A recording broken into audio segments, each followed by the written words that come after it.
Ngiyanibingelela kuKhanyisani TV. Igama lami Mkhulu Nkhazimulo. Uma umusha i-channel siyacela subscribe. Nganze thongo. Kubalulekile ukuthi sifundise izinto ezidida abantu. Ngibonile ukuthi akusizi ukuthi ngifundise ngale mimoya mangeke ngithinte into abantu abaningi abangayazi.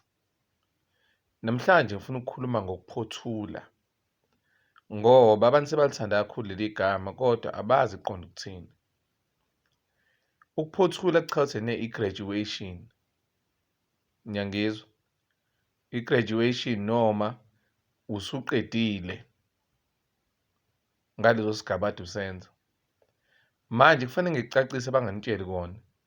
Kwenzeka umuntu adle amagobongo akhe, alivume idlozi, mase ephothulile enze konke, aqhubeke eziphuphe ngaphansi kwamanzi, aqhubeke azibone indiza, aqhubeke aphuphe unomzane njengoba kade engakayi ephehlweni.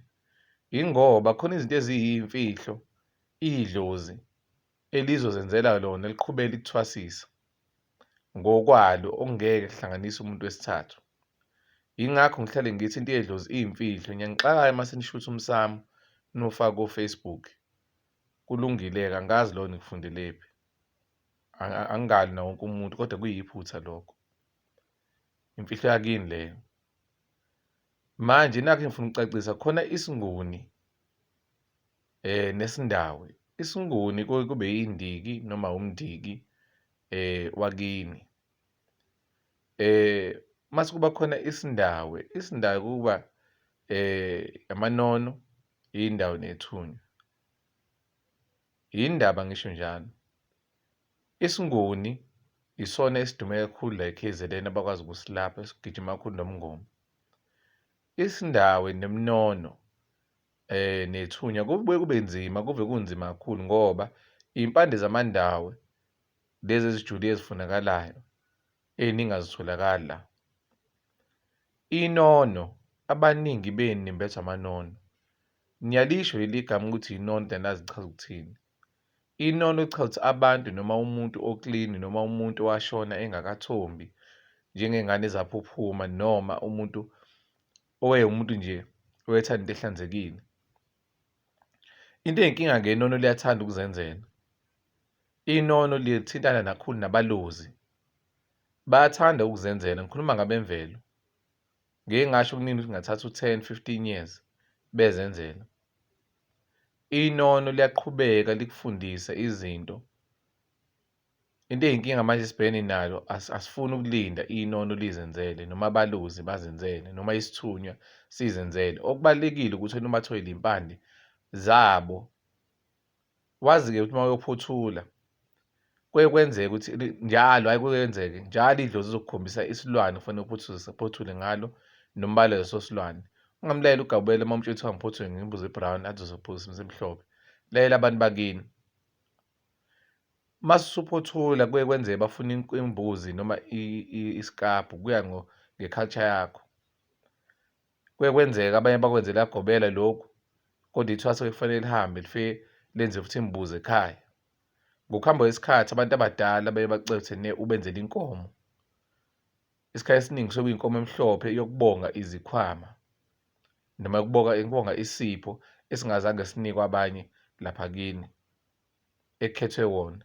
Ekufanele ngikusho kunini, yaboneni nabantu abadala imphupha amanzi, iphupho indiza, nishusha amadlebe, iphupho unomzane. Uma ukhethwa abantu abadala wena wakubalekela isipho, umndeni wonke ohlupheka, umndeni wonke ohlukumezeka, uxabane, bancane bophumelela ngenhlanhla. Uwena osuke ukhiye, uwena oyiphila. Ukudla kwakho amagobongo nokwenza into efunwa yithongo lakho. Lokho kusiza abantu abaningi baphume emzimeni. Khona into efanele niyazi-ke ngeminono noma abalozi noma amathongo noma idlozi. Khona omunye umuntu ofanele athathe nje igama ledlozi kuphela. Uyothwasa lo muntu ngeke umsize ngoba lelo dlozi suke seli-matured, lifuna athathe igama lakhe mase izinto ziyaqala zimbhobokele. Omunye umfaqaqo wamabhayi aqala apractice ukuphila njengengane yethongo. Ukuya emanzini, ukuya entabeni, ukudla amagobongo. Mase liyaqala libhobokele lona. Uma umbethwa umnono ngizophinda. Uzozenzela wona. Ungaboni ngathi uye ephehlweni izinto azivalekile azenzeki lutho, kufanele uqhubeke uphuphe. Uma usungaphuphi khona inkinga, kodwa ungaboni ukuthi ziyakhala iy'ndlebe, uyabhodla. Uyezwa ukuthi bakhona abantu abadala, balinde, kungenzeka ukuthi unamanono adinga ukulindwa. Wena fanele wenze sure ukuthi alikho elinye igobongo elidingakalayo yini. Udinga usizo ngale mimoya, 081 380 4198. And kufanele ngikusho, uma uyophothula kuhlukile. Hhayi sonke isikhathi uma kuphothula fanele kugide kugcwale izangoma ebaleni, cha. Khona omunye umuntu onganalo idlozi elidinga ukuthi ligidelwe, noma kushawe iy'gubhu.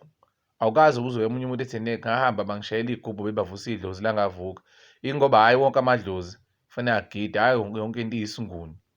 Kwesinye isikhathi ungibathela amanono angadingi ngisho ukugidelwa.